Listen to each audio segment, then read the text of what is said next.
கிராம மிஷனரி இயக்கம் வழங்கும் கிராமிய நேரம் என்ற இந்த நிகழ்ச்சிக்கு உங்களை அன்புடன் வரவேற்கிறோம். இயேசு கிறிஸ்துவின் இனிய நாமத்தினாலே கிராம மிஷனரி இயக்க குடும்பத்தின் சார்பாக கிராமிய நேரம் என்ற இந்த நிகழ்ச்சிக்கு உங்களை அன்போடு கூட வரவேற்கிறேன். அல்லேலூயா. நீங்கள் நல்லா இருக்கிறீங்களா? எங்களுக்காக நாங்கள் செய்து வருகிற ஊழியத்திற்காக நீங்கள் கட்டாயம் ஜெபிப்பீர்கள் என்று நான் கர்த்தருக்குள் நம்புகிறேன். அல்லேலூயா. உங்களுடைய ஜெபத்தை கேட்டுதான் ஆண்டவர் இந்த புதிய வருடத்தில் இன்னும் எல்லைகளை விரிவாக்கி கொண்டே இருக்கிறார். இந்த வருடத்திற்குள்ளாக எப்படியாவது 50,000 கிராமங்களில் சுவிசேஷம் அறிவிக்க வேண்டும் என்று சொல்லி ஒரு புதிய இலக்கை ஆண்டவர் நமக்கு கொடுத்திருக்கிறார். அல்லேலூயா. ஒரு 6,000 கிராமங்களிலே மே மாதத்தில் விபிஎஸ் ஊழியத்தை நிறைவேற்ற வேண்டும் என்று சொல்லி கர்த்தருக்குள் நான் நம்பி விசுவாசத்தோடு தொடங்கி இருக்கிறோம். அல்லேலூயா. இன்னும் எல்லா தமிழ்நாட்டில் உள்ள மாவட்டங்களையும் நாம் ஊழியம் செய்கிற எல்லா மாநிலத்திலும் வாலிபர்கள் மத்தியிலே ஒரு சிறப்பு முகாம்களை நடத்த வேண்டும் என்று சொல்லி நாங்கள் இலக்கு வைத்திருக்கிறோம். அல்லேலூயா. வாலிபர் ரட்சிக்கப்படுவதாக முக்கியமானது. எழுப்புதல் வரணும்னு சொன்னால் சிறு பிள்ளைகள் மத்தியிலே வாலிபர்கள் மத்தியிலே கட்டாயம் எழுப்புதல் வரணும். அவங்க சந்திக்கப்பட்டாதாங்க எழுப்புதல் வரும். வாலிபர்கள் மத்தியில் ஊழியம் செஞ்சாதான் புதிய வாலிபர்கள் எழும்புவாங்க. அல்லேலூயா. இன்றைக்கு மிஸ்டரி பணிக்காக வான்னு சொல்லி அழைக்கிற பிரசங்கங்களே இன்றைக்கு இல்லவே இல்லைங்க. இன்றைக்கி நீங்கள் டிவியில் யூடியூப்பில் நீங்கள் போய் பிரசங்கம் கேட்டாலே ஆண்டவர் உங்களை ஐஸ்வர்யத்தை கொடுப்பார், ஆசீர்வாதத்தை கொடுப்பார். இப்படி சொல்கிற பிரசங்கங்கள் மட்டும்தான் நிரம்பி இருக்கிறது. அல்லேலூயா. உங்கள் கண்ணீரை ஆண்டவர் துடைப்பார், உங்கள் மூலியமாக அநேக ஜனங்களுடைய கண்ணீரை துடைக்க வைப்பார் என்று சொல்லுகிற பிரசங்கங்கள் என்று தேவை. யாரை அனுப்புவேன், யார் நமது காரியமாக போவான் என்று சொல்லி ஆண்டவருடைய பரிதபிக்கிற அந்த இருதய குமுறலை சொல்லுகிற ஊழியக்காரர்கள் பிரசங்கள் என்று குறைந்து விட்டது ஐயா. அல்லேலூயா. அருமையான இந்த செய்தியை கேட்கிற கிறிஸ்துவ நண்பர்களே, எங்களுக்காக ஜெபியுங்கள் ஐயா. இந்த புதிய வருடத்தில் 1000 முழு நேர மிஷனரிகள் சேர்க்கப்பட வேண்டும் என்று சொல்லி பெரிய இலக்கு வைக்கிறோம். அல்லேலூயா. இந்த 1000 மிஷனரிகளையும் காணிக்கையினாலே தாங்குகிற அநேக ஸ்பான்சர்கள் எழும்பும்படி ஜெபியுங்கள். அந்த 1000 மிஷனரிகளை கொண்டு ஆண்டவர் அற்புத அடையாளங்களை செய்யணும், தம்முடைய வசனத்தை உறுதிப்படுத்தணும். அதற்காக ஜெபியுங்கள்.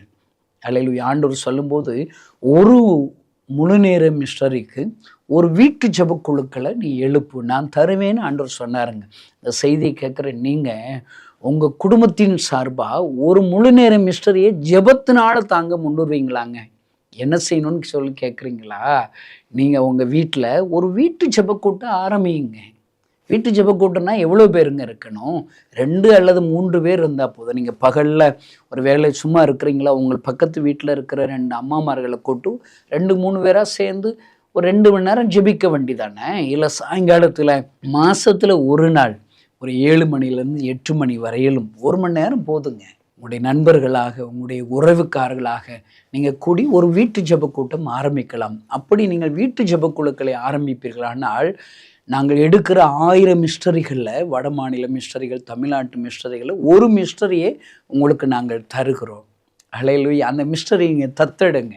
அப்போஸ்தலர் 12 அதிகாரத்தில் சிறைச்சாலையில் இருக்கிற பேதுருவிற்காக ஒரு வீட்டு ஜெபக்கூட்டத்தில் ஜெபித்த போது சிறையில் அடைக்கப்பட்ட பேதுருடைய சிறையிருப்பை ஆண்டவர் மாற்றுகிறார். அல்லேலூயா. ஒரு ஜெபக்குழு ஒரு ஊழியக்காருக்காக நீங்கள் கருத்தாய் ஜெபிப்பீர்களானால் அந்த ஊழியக்காரரை பேதுருவை எடுத்து பயன்படுத்தினது போல நீங்கள் ஜெபத்தினாலே தாங்குகிற மிஷனரியை எடுத்து பயன்படுத்துவார். அல்லேலூயா. நீங்கள் முன் வாருங்கள் ஐயா. கட்டாயமான்ற உங்களை ஆசீர்வதிப்பேன். நான் அடிக்கடி சொல்லுவேன், உங்களுக்கு ஏன் சொந்த வீடே ஏசப்பா கொடுத்துருக்கிறார்? உங்களுக்கு மட்டுமா? இல்லைங்க. உங்களுக்கு ஒன்று கொடுத்தாருன்னா ஆண்டவர் அவருக்குன்னு ஒரு சின்ன இடம் கொடுக்குன்னு நினைப்பார். பேதுருட்ட ஒரு சொந்தமாக ஒரு படகு கொடுக்குறாரா, அந்த படகை என்றைக்காவது ஒரு நாள் அந்த இடத்துல உட்கார்ந்து பிரசங்கம் பண்ணுவதற்காக அந்த படகை பேதுரு கட்டாயமாக தர வேண்டும். ஒருவேளை ஒரு சாரிபாத்து விதவி வீட்டில் ஒரு சாகராப்பில் இருக்கு, நானும் என் பிள்ளையும் சாப்பிட்டு சாக போகிறோம், கொஞ்சம் எண்ணெய் கொஞ்சம் அப்பந்தான் இருக்குது, பரவாயில்ல, அந்த கொஞ்சம் அப்பத்திலே ஒரு பங்களிப்பை ஒரு சின்ன அடையே நீ எளியா தீர்க்கதரிசி கொடுக்கணும்னு சொல்லி ஆண்டவர் விரும்புகிறார். அன்பு சகோதரனே சோரி, உங்களுக்கு சொந்த வீடு இருக்கிறதா, ஒருவேளை வாகனங்கள் இருக்கிறதா, அதில் ஏசப்பாவுக்காக கொஞ்சத்தை நீங்கள் கொடுக்கணுங்க. 30 நாள் உங்கள் வீடை பயன்படுத்துகிறீங்க. ஒரு நாளாவது 1 மணி நேரமாவது உங்கள் வீட்டில் ஏசப்பா ஊழியம் செய்வதற்கு, ஒரு ஜெபக்கூட்டை வைப்பதற்கு, ஒரு சிறுவர் ஊழியம் ஆரம்பிப்பதற்கு, ஒரு வாலிபர் ஜெபக்குழு ஆரம்பிப்பதற்கு உங்கள் வீடை ஏசப்பா ஒப்பு கொடுத்தீங்கன்னா, நம் காலங்களிலே நம் கண்கள் முன்பாக ஒரு எழுப்புதலை நீங்கள் பார்த்து விடலாம். அல்லேலூயா. ஜெபிங்கள் ஐயா, நீங்கள் முன் வாருங்கள். இன்னும் இதை குறித்து உங்களுக்கு ஏதாவது சந்தேகம் இருக்குன்னா தாராளமாக எங்களோடு கூட நீங்கள் தொடர்பு கொள்ளலாம். ஆண்டவர் உங்களை ஆசீர்வதிப்பார். ஆமென். இன்றைக்கு உங்களோடு கூட பேசும்படி ஆண்டவருடைய சமூகத்திலே ஜெபித்த போது அப்போஸ்தலர் 1ஆம் அதிகாரத்தை ஆண்டவர் எனக்கு காண்பித்து கொடுத்தார். எப்பொழுதுமே ஆக்ட்ஸ் அப்படின்னாலே நம்முடைய வாழ்க்கையிலே ஆண்டவர் செயல்பட தொடங்குகிறதான் ஆக்ட் புஸ்தகம். அல்லேலூயா. நான் கடந்த செய்திகளை நீங்கள் கேட்டிருப்பீர்கள். ஆனால் இன்றைக்கு ஏன் எழுப்புதல் இல்லை? திருச்சபைகளும் ஊழியக்காரர்களும் கிறிஸ்தவ நண்பர்களும் சுவிசேஷ புஸ்தகங்களை மாத்திரம்தான் விரும்புவார்கள். சுவிசேஷ புஸ்தகத்தில் இருக்கிற சத்தியம் என்ன? இயேசு கிறிஸ்து அற்புதம் செய்வார், இயேசு கிறிஸ்து துக்கங்களை சந்தோஷமாக மாற்றுவார், இயேசு வியாதிகளை சுகப்படுத்துவார். இந்த சுவிசேஷ புஸ்தகத்தில் இருக்கிற இயேசு அன்புள்ள அற்புதம் செய்கிறவர் என்ற செய்தியை மாத்திரம்தான் கேட்க விரும்புவார்கள். பாருங்கள், தம்மோடு கூட 12 சீசர்களை ஆண்டவர் முன்குறித்து சேர்த்து கொள்கிறார். அடுத்து 70 சீசர்கள். அவர் மரித்து பரமேறும் போது 120 சீசர்களை ஆண்டவர் தம்மோடு கூட இணைத்திருக்கிறார், உருவாக்கி இருக்கிறார். அவர்களுக்காகத்தான் ஆண்டவர் சொல்லுகிற காரியம் என்ன? நீங்கள் செயல்பட வேண்டும். அல்லது ஒவ்வொரு கிறிஸ்தவ வாழ்க்கையிலையும் சுவிசேஷ புஸ்தகங்கள் நம்மை ஆறுதல் படுத்துகிறார், ஆண்டவர் நம்மை ஆசீர்வதிக்கிற ஒரு காலகட்டங்களும் இருக்கணும். அதற்கடுத்து ஆக்ட்ஸ் ஆரம்பிக்கணுங்க. நீங்கள் எப்பொழுதுமே சுவிசேஷ புஸ்தகத்தில் தங்கிவிடக்கூடாது. அல்லேலூயா. மார்க்கு, மத்தேயு, லூக்கா, யோவான்லே தங்கிவிடக்கூடாது ஐயா. ஆக்ட்ஸ் அப்போஸ்தலர் நடவடிக்கைகள் ஆரம்பிக்கணும். இந்த டேவிட் கணேசனுடைய வாழ்க்கையில் சுவிசேஷங்களும் தேவை இருந்துச்சு, அற்புதங்களும் தேவை இருந்துச்சு. நான் சாக கடந்தேங்க. எங்கள் ஊருக்கு வர்ற கிறிஸ்தவ ஊழியக்காரர்களை பெரிய ஒரு அருவாள் எடுத்து என் கிராமத்தை விட்டு வெளியேறும்படி அவர்களை பயமுறுத்துவேன், வாக்குவாதம் பண்ணுவேன், துன்மார்க்க ஜீவியம் செய்தேன். ஆனால் என் இருதயத்தில் வியாதி வந்தது. டாக்டர்கள் 6 மாதத்திலே இறந்து விடுவாய் என்று சொல்லிவிட்டார்கள். மரண தேதி முன்குறிக்கப்பட்டது. அழுதேன். ஏறி இறங்காத இடமே இல்லை, ஒரு மாற்றமும் இல்லை, சாகர நிலைமையில் இந்த கிறிஸ்தவ ஆண்டவரிடத்தில் வந்தால் என்ன, அந்த சாமியை கும்பிட்டு பார்ப்போன்னு சொல்லி தான் இயேசு கிறிஸ்துவிடத்தில் வந்தேன். பாருங்கள், நான் ஜெபித்த, அழுதேன். ஆண்டவர் எனக்கு சுகம் கொடுத்தார், ஆறுதல் படுத்தினார், பலனை கொடுத்தார், சந்தோஷத்தை கொடுத்தார். எத்தனை அற்புதம் உள்ள ஆண்டவர் ஐயா. என் கண்ணீரை துடைத்தார். ஆனால் என் கண்ணீரை துடைத்த ஆண்டவர் கண்ணீரோடு கூட ஆத்துமாக்களுக்காக அழுது கொண்டே இருக்கிறதை என் கண்களினால் தரிசித்தேன். அப்படி அழுகிற சத்தத்தை என் காதுகளினால் கேட்டேன். அவர் அழுது கொண்டே இருந்தார். என் கண்ணீரை துடைச்சி ஏசப்பா இன்றைக்கும் கண்ணீரோடு அழுது கொண்டே இருக்கிறாரே, நான் அவருக்கு ஏதாயிலும் செய்யட்டும் என்று சொல்லி என் வாழ்க்கை அர்ப்பணித்தேன் ஐயா. இந்த செய்தியை கேட்கிற அன்பு சகோதரனே, சகோதரியே, ஏசப்பா உங்களுக்கு அற்புதம் செய்திருக்கிறார் தானே? உங்கள் கண்ணீரை ஏசப்பா துடைச்சிருக்கிறார் தானே? உங்களுக்கு ஒரு 15-20 வருஷத்தை நீங்கள் திரும்பி பாருங்கள். இன்றைக்கு இருக்கிற அந்த அற்புதம், ஆசீர்வாதம், ஐஸ்வர்யம் உங்களுக்கு வரும்னு நீங்கள் நினச்சிங்களா? உங்களுக்கு காரு, பங்களா வரும்னு நீங்கள் நினச்சிங்களா? நினச்சி பார்க்க முடியாத அற்புதத்தை ஏசப்பா செய்து உங்களை கனப்படுத்தியிருக்காருல, உங்கள் கண்ணீரை துடைச்சிருக்காருல, வேலை கொடுத்தார்ல, குடும்பத்தை கொடுத்தார்ல, பிள்ளைகளை கொடுத்தார்ல, நீங்கள் கற்பனை பண்ண முடியாத அற்புதங்களை ஏசப்பா உங்களுக்கு செஞ்சிருக்காருலங்க. அவர் உங்கள் கண்ணீரை துடைச்சு உங்களை கனப்படுத்திட்டார். நீங்கள் அவர் கண்ணீரை துடைக்கணும் இல்லைங்க. அல்லேலூயா. நீங்களும் சரி, நானும் சரி, எஸ்தரை போன்று அனாதியாக இருந்தோம், கவனிப்பாரற்று இருந்தோம். ஆண்டவர் அவளை முன்குறித்து தெருவில் இருக்கிற எஸ்தரை ராஜாத்தியாக உயர்த்தினது போல நம்மையும் உயர்த்தினார். அதில் எதற்காக? நம் மௌனமாக இருப்பதற்காக அல்ல, இப்படிப்பட்ட காலத்திற்கு உதவியாக இருக்க முடியும். ராஜமேன்மை கிடைத்திருக்கலாமே. ஐயோ, கணேசனுக்கு ராஜமேன்மை கொடுத்திருக்கிறார் ஐயா. ராஜமேன்மை உங்களுக்கும், இந்த செய்தியை கேட்கிற உங்களுக்கும் ராஜமேன்மை கொடுத்திருக்கிறார் ஐயா. எதற்காக? நம் மௌனமாக இருப்பதற்காக அல்ல, ஏதாயிலும் செய்ய தொடங்க வேண்டும் ஐயா, தொடங்க வேண்டும் ஐயா. என் ஆண்டவர் என் கண்ணீரை துடைத்தார். அது சுவிசேஷ புஸ்தகங்களிலே இயேசு எனக்கு செய்த அற்புதம் ஐயா. ஆனால் அப்போஸ்தலர் நடவடிக்கைகள் என்பது எதற்காக தெரியுமா? நான் அவருக்காக ஏதாயிலும் செய்ய வேண்டும் என்று சொல்லி ஆண்டவர் நம்மிடத்தில் விரும்புகிறார் ஐயா. அல்லேலூயா. தங்கி விடுவதற்காக இல்லை. நம் பைபிளில் சுவிசேஷ புஸ்தகத்தில் இயேசு கிறிஸ்து 3 சீசர்களை தம்மோடு கூட அழைத்து மலையின் மேல் ஏறுகிறார், மறுரூபமாகிறார். அல்லேலூயா. பார்த்து ஆச்சரியப்படுகிறார்கள். அந்த மறுரூப மலையில் ஆண்டவருடைய அந்த அந்த ஒயிட் ட்ரெஸ்ஸை பார்த்து, அந்த தரிசனங்களை பார்த்து ஆச்சரியப்படுகிறார்கள். வானத்திலிருந்து பெரிய ஒரு சத்தம் வருகிறது. இவர் என் நேசகுமாரில், இவருக்கு நீங்கள் செவி கொடுங்கள் என்கிற சத்தத்தை கேட்கிறார்கள். அல்லேலூயா. அதை கேட்ட உடனே பேதுரு சொல்லுகிறான், நாம் இங்கே தங்கி விடுவது நன்றாயிருக்கும். ஆளுக்கு ஒரு கூடாரம் மட்டும் இங்கேயே தங்கி விடுவோமே. ஆண்டவர் தங்குவதற்காக தரிசனங்களை பார்க்க உங்களுக்கு கிருபை கொடுக்கலைங்க. ஆண்டவருடைய சத்தம் கேட்பது எதற்காக? அமர்வதற்காக அல்ல, தங்கி விடுவதற்காக அல்ல. அந்த மறுரூப மலையிலிருந்து கீழே இறங்கி வர்றாங்க. ஒரு தகப்பன் கண்ணீரோடு கூட காத்திருக்கிறார். ஏதாயிலும் செய்யக்கூடுமானால் செய்யுங்க, உதவி செய்யுங்க. கைகூப்பி நிற்கிறார். ஐயோ, என் பிள்ளை அங்கே தீயில பிசாசு அலைக்கழித்து தீயில தள்ளுது, தண்ணீரில் தள்ளுது, கசக்கின பின்பாக அவனை விட்டு நீங்குவது அரிதாக இருக்கிறது என்று சொல்லி கண்ணீரோடு கூட ஒரு தகப்பன் இருக்கிறார். இந்த செய்தியை கேட்கிற சகோதரிய சகோதரி, நிறைய இக்கால ஊழியக்காரர்கள் தரிசனம் பார்க்குறாங்க. நல்லது ஐயா, நல்லது. தரிசனம் நல்லா பாருங்க ஐயா, தரிசனத்தை சொல்லுங்க. ஆனால் நீங்கள் தங்கி விட்டுறாதீங்க. தங்கிட்டீங்களே, பட்டணங்களில் நீங்கள் போய் தங்கிட்டீங்களே, ஐஸ்வர்யத்தில் ஆசீர்வாதத்தையும் ஏசப்பா கொடுத்தார்ல, அதை வாங்கி நீங்கள் தங்கி விட்டார்களே. ஐயோ, எத்தனை கிராம தகப்பன்மார்கள் தன்னுடைய பிள்ளைகளுக்காக ஏக்கத்தோடு இருக்கிறார்கள், செய்வதறியாமல் திகைத்து நிற்கிறார்கள். எல்லா இடத்திலும் அலைந்து இருந்து விட்டேன், விடுதலை இல்லையே என்று சொல்லி காத்திருக்கிறார்களே. தங்கிவிட்ட கிறிஸ்தவ நண்பர்களே, தங்கிவிட்ட ஊழியக்கார நண்பர்களை வாருங்கள் ஐயா. அப்போஸ்தல நடபடிகள் செய்த அதே அற்புத அடையாளங்களை என்னை கொண்டு உங்களை கொண்டு ஆண்டவர் செய்வதற்கு வல்லமையுள்ளவராக இருக்கிறார். வாருங்கள் ஐயா, வாருங்கள் ஐயா. அல்லேலூயா. அப்போஸ்தல நடபடிகள் புஸ்தகம் என்பது எனக்காக உங்களுக்காக எழுதப்பட்டிருக்கிறது. என்னை கொண்டு ஆண்டவரால் என்ன செய்ய முடியும் என்பதை இந்த புஸ்தகம் காண்பித்து கொடுக்கிறது ஐயா. அல்லேலூயா. இன்றைக்கும் 29 வருடங்களுக்கு முன்பாக என் மனதில் எழும்பின ஒரு பெரிய பாரம் என்ன தெரியுமா?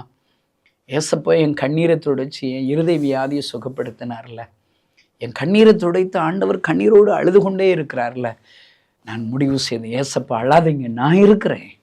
ஏசப்பா அழாதுங்க, நான் இருக்கிறேன். ஐயா, எனக்கு பைபிள் தெரியாதுங்க, புதிய ஏற்பாடு பழைய ஏற்பாடு தெரியாதுங்க, ஒரு மனப்பாட வசனமே எனக்கு தெரியாது ஐயா. என் ஆண்டவருடைய அன்பு என்னை நெருக்கினது ஐயா. அப்படி அழுகிற குரல் என் காதுகள் கேட்டது ஐயா. நான் அழுவேன். என் கண்ணீரை துடைச்ச ஏசப்பா கண்ணீரோடு அழுகிறாரா, நான் அவருடைய கண்ணீரை துடைக்கட்டும் என்று சொல்லி பக்கத்து கிராமத்தில் நான் போயிட்டேங்க. அதுதான் ஐயா ஆக்ட்ஸ், நடபடிகள். அல்லேலூயா. ஏசப்பா என் கண்ணீரை துடைச்சாருங்க, உங்கள் கண்ணீரையும் துடைப்பாருங்க, அவரை நம்புங்க. இதுதாங்க என்னுடைய சுவிசேஷ வார்த்தைகள், நான் சொன்ன முதல் வார்த்தைகள். அல்லேலூயா. நான் போன முதல் கிராமத்தில் ஒரு அம்மா படுத்தபடிக்கையோடு கூட இருக்கிற அம்மாவுக்கு ஓதி விடுங்க என்று சொல்லிவிட்டார்கள். ஜெபம் பண்ணுங்க என்று சொல்லுவதுக்கு தெரியாமல் ஓதி விடுங்கன்னு சொன்னாங்க. எனக்கு ஜெபம் பண்ண தெரியாது, ஓத தெரியாதுன்னு சொன்னேன். எல்லாம் அடிக்க வந்துட்டாங்க. நான் மழலை மொழிகளில், ஏசப்பா பாவம் இவங்க ஏதோ பிரச்சனை, ஏதோ வியாதி நாடு படுத்து கிடக்காங்க, நீ என்னமா செஞ்சு நீங்கள் சரிப்படுத்திருங்கன்னு சொன்னாங்க. நான் சொன்ன சின்ன ஜெபத்தில் சாக கிடக்கிற அந்த தாயார் உயிரோடு கூட எழும்பினார்கள். என்ன அன்பு ஐயா, என்ன அற்புதம் உள்ள ஆண்டவர். அன்பு கிறிஸ்தவ நண்பர்களை, நீங்களும் நானும் ஆராதிக்கிற ஆண்டவர் சாதாரணமானவர் அல்ல. உங்களை கொண்டு என்னை கொண்டு அசாதாரணமான காரியங்களை நடப்பிக்கும்படி ஆண்டவர் நம்மை தெரிந்திருக்கிறார் ஐயா. அல்லேலூயா. இந்த செய்தி கேட்கிற அன்பு சகோதரனே, சுவிசேஷ புஸ்தகத்திலே தங்கிராதீங்க. நண்பர் எனக்கு உண்டு, அவர் ஒவ்வொரு சபையாக மாறிக்கொண்டே இருப்பார். நான் அவரை பார்த்து, ஏன் ஒரு சர்ச்சுக்கு போகிறீங்க, அடுத்த சர்ச்சுக்கு போனீங்க, அந்த சர்ச்சுக்கு போனீங்க, ஏன் மாறிக்கிட்டே இருக்கிறீங்க? அந்த பாஸ்டர் கொஞ்சம் ஆறுதலாக பேசுவார்னு நினச்சா திடீர்னு கடிந்து கொள்கிறாருங்க. என்னை ஊழியனா செய்ய சொல்கிறாரு, கிராம ஊழியத்துக்கு என்னை கூப்பிட்ற, எனக்கு பிடிக்கலைங்க, அதான் அங்கே போக மாட்டேன். ஐயா, இது செய்து தான் ஆக வேண்டும். அதுதான் நல்ல போதகர். எத்தனை ஆண்டுகள் தான் உங்களை தடவி கொடுத்துக்கிட்டே இருப்பாங்க, உங்களுக்காக பாஸ்டர் ஜெபிச்சுக்கிட்டே இருப்பாங்க, உங்களுக்கு ஆறுதல் சொல்லிக்கிட்டே இருக்க முடியுமாங்க? அல்ல இன்றைக்கு இருக்கிற அநேக பெரிய பெரிய பட்டணங்களில் எந்த சபையில் பெரிய கூட்டம் வருதுன்னா அந்த பாஸ்டர் ஆறுதல் செய்தி மட்டும்தான் சொல்லுவார். நடவடிக்கைகள் புஸ்தகத்தை சொல்லவே மாட்டார். நீங்களும் நானும் ஆண்டவருக்கு ஏதாயிலும் செய்யணும், உங்களை ஆண்டவர் பயன்படுத்த விரும்புகிறார் என்கிற செய்தி ஒரு செய்தி வராது. பிற எப்படிங்க இந்தியாவில் எழுப்புதல் வரும்? அந்த அப்படிப்பட்ட ஊழியக்காரர்கள்ட்ட பேசினா, தம்பி அப்போதானே தம்பி வர்றாங்க, அப்போதானே தம்பி நமக்கு தசமமாக வருது, காணிக்க வருது, நம்ம கொஞ்சம் கடிந்து கொண்டே யாரும் வரமாட்டாங்க தம்பி.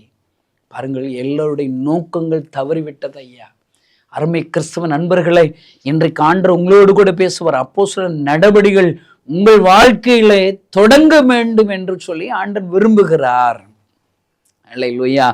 பாருங்க, இந்த அப்போஸ்தலர் 1ஆம் அதிகாரத்தை நீங்கள் திருப்பி கொண்டால், இதுல உங்களுக்கு கற்றுக் கொடுக்கிற ஒரே ஒரு பாடத்தை உங்களுக்காக சொல்லி உங்களுக்காக நான் ஜெபிக்க விரும்புகிறேன். 24ஆம் வசனம், 25, 26. எல்லாருடைய இருதயங்களையும் அறிந்திருக்கிற கர்த்தாவே, யூதாஸ் என்பவன் தனக்குரிய இடத்திற்கு போகும்படி இழந்து போன இந்த ஊழியத்திலும் இந்த அப்போஸ்தலர் பட்டத்திலும் பங்கு பெறுவதற்காக இவ்விரண்டு பேரில் தேவரீர் தெரிந்து கொண்டவனை எங்களுக்கு காண்பித்தலும் என்று ஜெபம் பண்ணி, பின்பு அவர்களை குறித்து சீட்டு போட்டார்கள். சீட்டு மத்தியாவின் பேருக்கு விழுந்தது. அல்லேலூயா. பாருங்க, இயேசு கிறிஸ்துவோட 12 பேர்ல ஒருவன் யூதாஸ்கு தன்னுடைய பங்கு இழந்து விட்டான். இயேசுவை காட்டி கொடுத்து விட்டான். அநீதித்தின் கூலி அவன் பெற்று விட்டான். உலக ஆசைகளுக்கு அவன் இடம் கொடுத்தான். ஒரு இடம் வாங்கணும்னு நினைச்சிருப்பான் போல் இருக்கு. அந்த இடம் வாங்குறதுக்கு பணம் வேணும்னு சொல்லி யோசிச்சுக்கிட்டே இருக்கிறான். இயேசுவை காட்டி கொடுத்தா இவ்வளோ வெள்ளிக்காசு தருன்னு சொன்னவனே இயேசுவை காட்டி கொடுத்து ஊழியத்தை இழந்துட்டான், அபிஷேகத்தை இழந்துட்டான். அன்பு சகோதரனே, சகோதரியே, நீங்க யாரும் பணத்திற்காக, பெருமைக்காக, ஐஸ்வர்யத்திற்காக இயேசு உங்களுக்கு கொடுத்த அபிஷேகத்தை இழந்துடாதீங்க. இயேசு உங்களுக்கு கொடுத்த பங்கு இழந்துடாதீங்க. சீசர்கள் 12 பேர்களுக்கும் எழுப்புதல ஒரு பங்கு வச்சிருக்கிறார். ஊழிய திட்டத்திலே ஒரு பங்கு வைத்திருக்கிறார். அல்லேலூயா.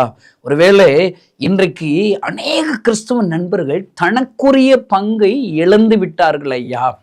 இன்றைக்கு ஆண்டவர் உங்களோடு பேசுவார். நீங்க இழந்து விட்ட கிறிஸ்தவர்களா, அந்த பங்கை தக்க வைத்து கொண்டிருக்கிற கிறிஸ்தவர்களா?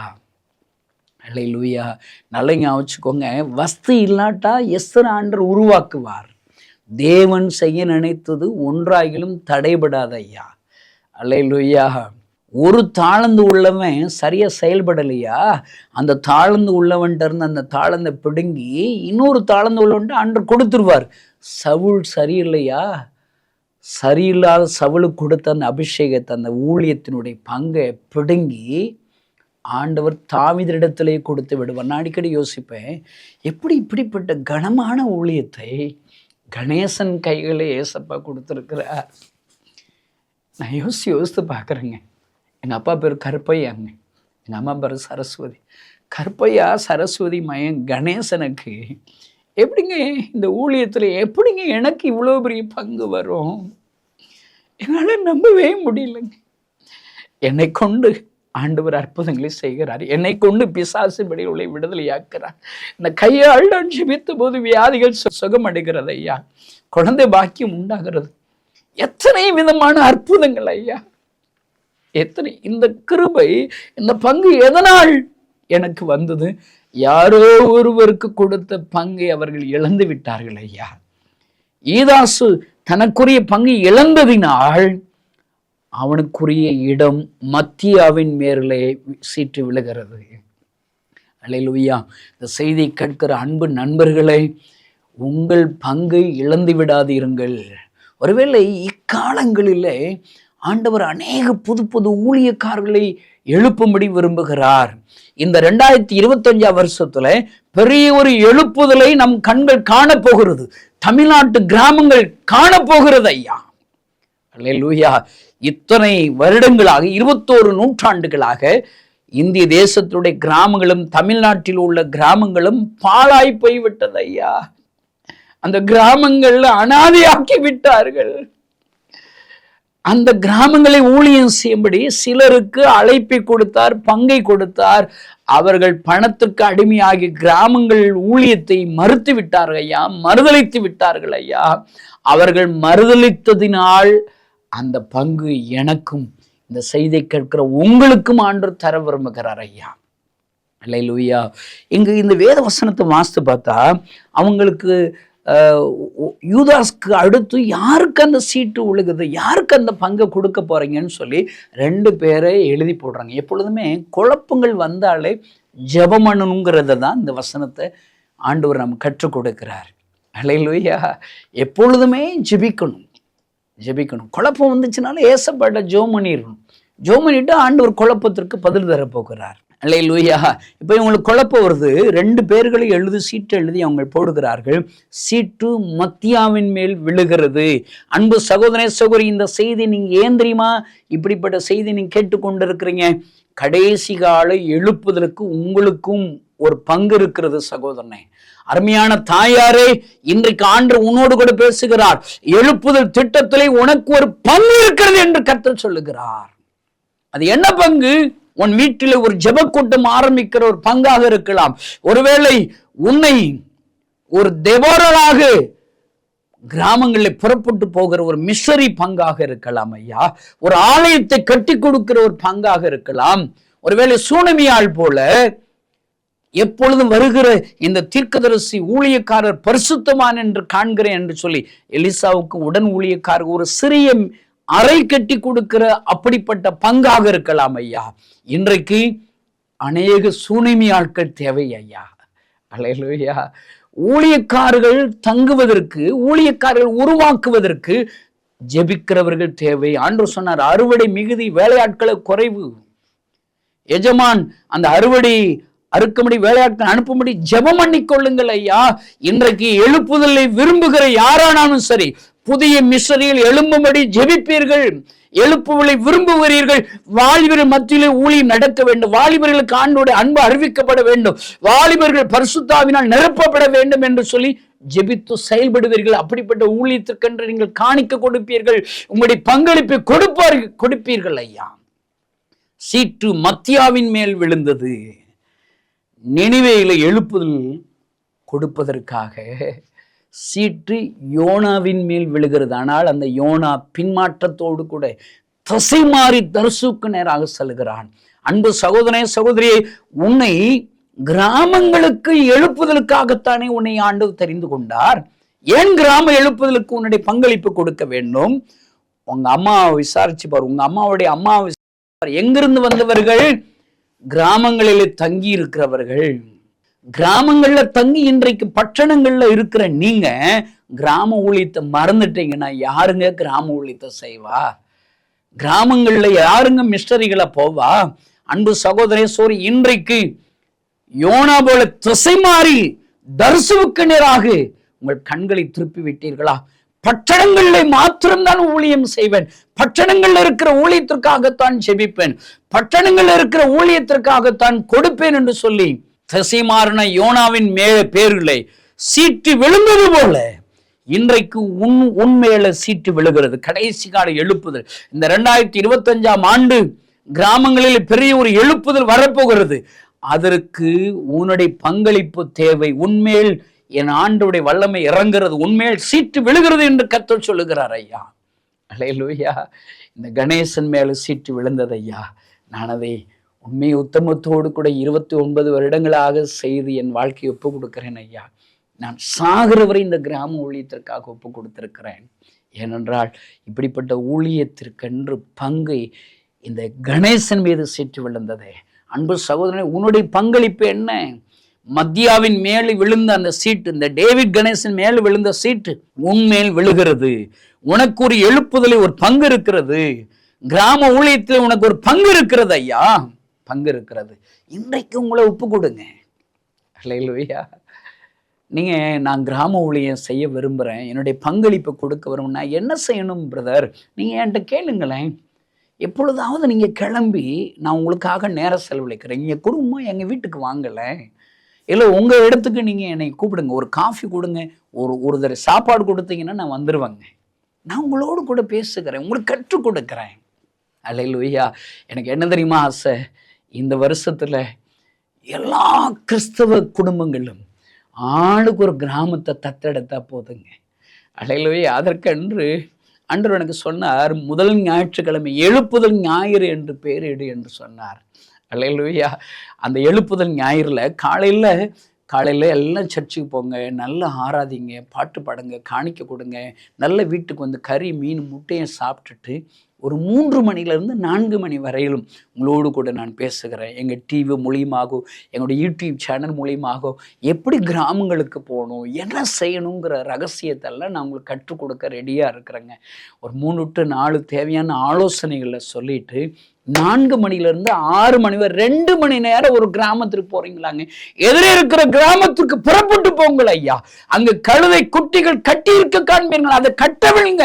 யாராவது கேள்வி கேட்ட இது ஆண்டவருக்கு வேணும்னு சொல்லுங்க ஐயா. ஆண்டவர் அந்த சீசர்களை அனுப்பி கட்டப்பட்ட கழுதையை கட்டவிழ்த்து இயேசு சுமக்கிற கழுதையாக மாற்றினது போல, அன்பு சகோதரனே சோரி, நீங்களும் நானும் உங்களுடைய பங்களிப்பை கொடுப்பீர்களானால், ஆண்டவர்க்கென்று ஒப்பு கொடுப்பீர்களானால், இந்த 2025 வருஷத்துல பெரிய ஒரு எழுப்புதலை நம்ம கண்கள் காணும் ஐயா. அல்லேலூயா. இயேசு கிராமங்களுக்காக அழுது கொண்டே இருக்கிறார் ஐயா. அவருடைய கண்ணீரை துடைப்பதற்கு என் ஆண்டவர் உங்களுடைய பங்களிப்பு தேவை என்று பேசுகிறார். மோசே, எகிப்து தேசத்துல லட்சக்கணக்கான ஜனங்கள் அடிமைத்தனத்துல இருக்கிறார்கள், நீ வா, நான் உன்னை அனுப்ப விரும்புகிறேன் என்று சொல்லி மோசே இடத்துல கெஞ்சி நின்றது போல இந்த செய்தியை கேட்கிற உங்களிடத்துல ஆண்டு கெஞ்சி இருக்கிறார். நீங்கள் என்ன செய்தீர்கள் கிராமங்களுக்காக? என்ன செய்து கொண்டிருக்கிறீர்கள்? என்ன செய்ய போகிறீர்கள்? மத்தியாவின் மேல் சீட்டு விழுந்தது போல இந்த செய்தியை கேட்கிற உங்கள் மீது சீட்டு விழுகிறது. கண்களை மூடி நம்முடைய பங்களிப்பை ஒப்பு கொடுப்போம். பரலோகத்தில் இருக்கிற எங்கள் அன்பு தகப்பனே, மத்தியாவின் மேல் சீட்டு விழுந்தது போல, பின்மாற்றக்காரனாய யோனா மேல, திசை மாறின யோனாவின் பேரில் சீட்டு விழுந்தது போல, இந்த செய்தியை கேட்டுக்கொண்டிருக்கிற ஒவ்வொரு மீதும் சீட்டு விழுந்ததற்காக ஸ்தோத்திரம். எழுப்புதலுக்கு இவர்கள் உங்களுடைய பங்களிப்பு தேவை என்று முன்குறித்ததற்காக ஸ்தோத்திரம். இந்த செய்தியை கேட்கிற ஒவ்வொருவரும் தங்களுடைய பங்களிப்பை உமக்காக கொடுப்பதற்கு நீர் உதவி செய்வீரா. ஒவ்வொரு மீது உம்முடைய வல்லமை வருவதாக யோனாவை எடுத்து பயன்படுத்தினது போல இந்த செய்தியை கேட்கிற ஒவ்வொருவரையும் எடுத்து பயன்படுத்துவீரா. மத்தியாவை கொண்டு பெரிய அற்புத அடையாளங்களை செய்தது போல அவன் மீது வைத்திருக்கிற அந்த ஊழிய திட்டத்தை நிறைவேற்றினது போல இந்த செய்தியை கேட்கிற ஒவ்வொருவரை கொண்டு நிறைவேற்றுவீரா. ஆசீர்வதியும் இயேசுவின் நாமத்தினால் பிதாவே, ஆமென். மேலும் எங்களோடு தொடர்பு கொள்ள விரும்பினால் திரையில் காணும் எமது முகவரியை குறித்துக் கொள்ளுங்கள்.